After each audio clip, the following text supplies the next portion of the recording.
नमस्कार, जय माता दी। मैं हूं आपकी अपनी लाइफ डिजाइनर जीतू आचार्य। मंगला गौरी व्रत, जो कि सावन के महीने में पड़ने वाला मंगला गौरी व्रत बहुत उत्तम व्रत होता है। कहते हैं इस दिन अगर माँ पार्वती की आराधना की जाए, इस दिन भगवान भोलेनाथ की आराधना की जाए, या फिर ये कहें कि इस दिन पूरे शिव परिवार की महिमा की जाए, तो ये व्रत आपके जीवन में चार चांद लगा सकता है। आपके जीवन की हर अड़चनों को दूर कर सकता है, आने वाली जीवन में हर अटकलें दूर कर सकता है और आपके जीवन को सुखमय बना सकता है। मंगला गौरी व्रत जो कि 1 अगस्त को है, और ऐसे में आपने इस व्रत को किस तरीके से रखना है, क्या आपकी सामग्री होनी चाहिए जिससे आप मां पार्वती को बहुत अच्छे से प्रसन्न कर सके। और इसके अलावा कहते हैं कि कुंडली में अगर के आपकी कुंडली में मंगल दोष है तो कैसे उससे छुटकारा पाया जाए। अब कुंडली का मंगल दोष तो खत्म नहीं होगा, लेकिन उसका प्रभाव कैसे शांत किया जा सके ताकि आपके जीवन में आने वाली हर रुकावट को वो खत्म कर सके।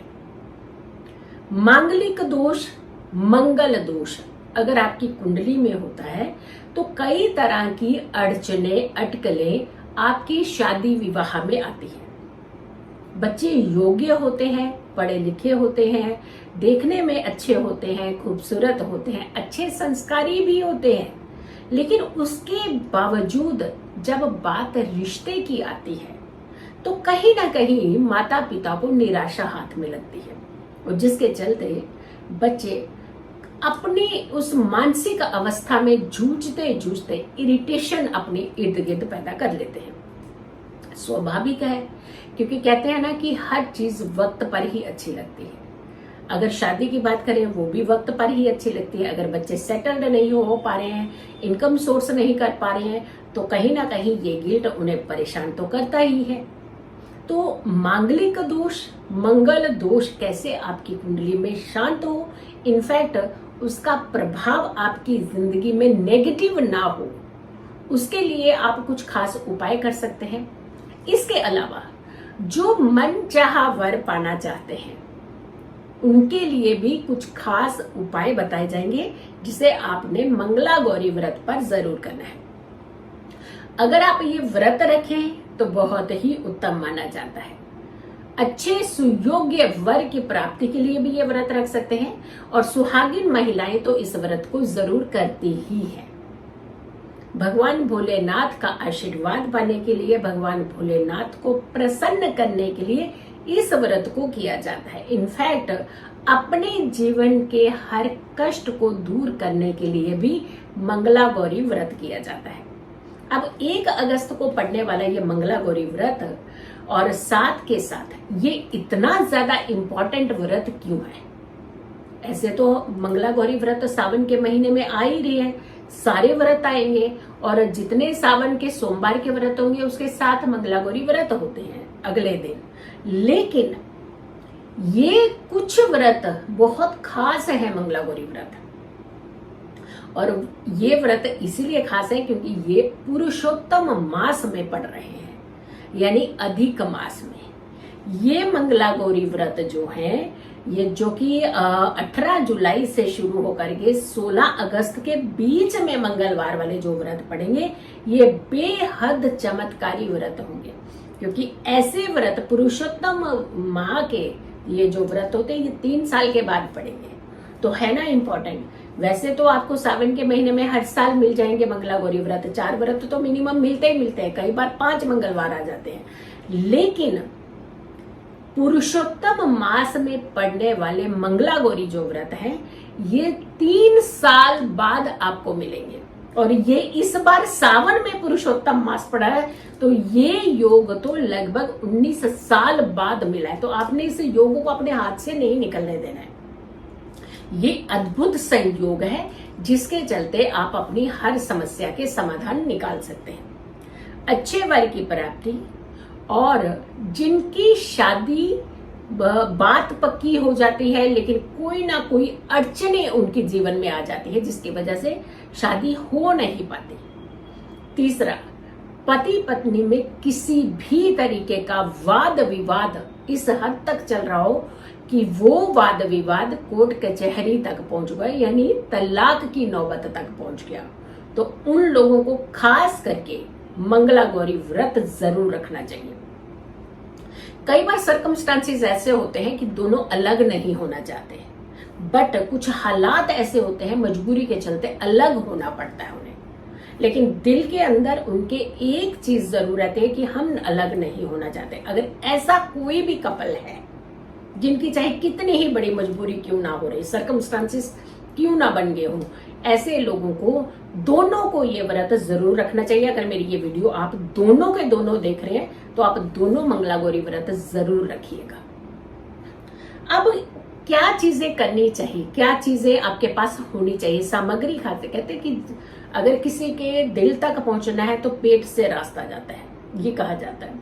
लेकिन अगर हम आदर सत्कार की बात करते हैं तो पूरे विधि विधान की भी बात करनी चाहिए।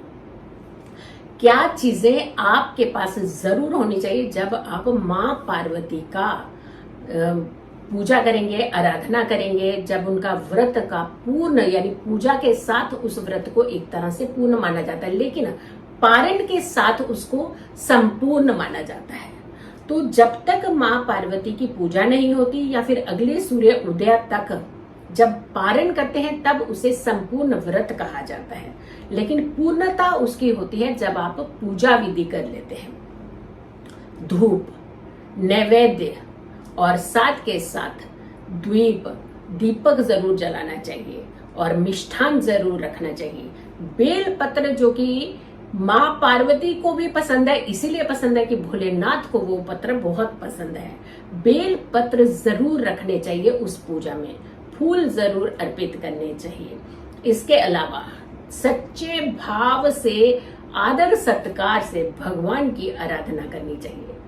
माँ पार्वती को प्रसन्न करने के लिए भोलेनाथ की आराधना करनी चाहिए, यानी भोलेनाथ का स्मरण अगर आप उस दिन करते हैं, माँ पार्वती के व्रत में ओम नमः शिवाय की माला के जितने जाप आप कर सके, उससे आपके जीवन के अंदर खुशहाली बनी रहती है और माँ पार्वती आपको ढेरों आशीर्वाद देती है।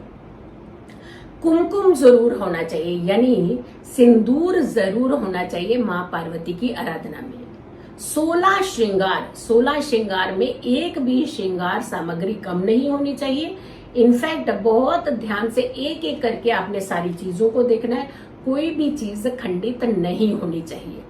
इन सारी चीजों का आपने खास करके ध्यान रखना है जब आप माँ पार्वती की आराधना कर रहे हैं, उनकी पूर्ण पूजा कर रहे हैं।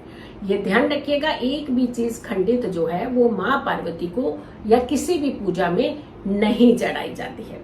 एक एक सामग्री को आपने बहुत अच्छे से ध्यान से देख करके ही आपने उसे थाली में सजाना है। माँ की आरती, भगवान की आरती, गणेश जी की आरती, शिव परिवार की आरती और शिव परिवार के हर एक जन का आपने ध्यान करना है और प्रणाम करना है। इनफैक्ट जो आपकी मन्नत है शिव परिवार के आगे रख देनी है। नंदी को प्रसन्न करना नहीं भूलना है, क्योंकि नंदी को अगर आप कोई भी अपने मन की इच्छा कहते हैं तो वो सीधा के सीधा भगवान शिव तक जरूर पहुंचती है। तो नंदी का भी आपने ध्यान करना है। अब आती है कि अच्छे वर के पाने के लिए आप किस तरीके के उपाय कर सकते हैं।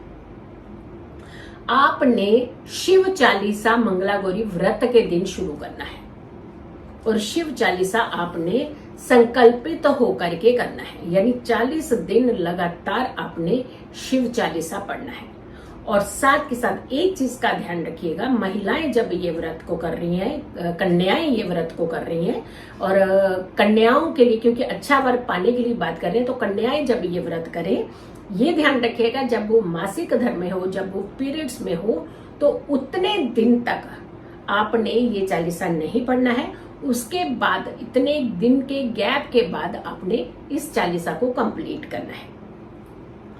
पति पत्नी में अगर के बहुत ज्यादा तनाव, स्ट्रेस बढ़ चुका है और हालात बेकाबू हो चुके हैं, यानी आप चाहते हैं रिश्ते समझ आए लेकिन कोई भी ऐसी गुंजाइश नहीं दिख रही, तो आपने एक लाल रंग की चुनरी लेनी है।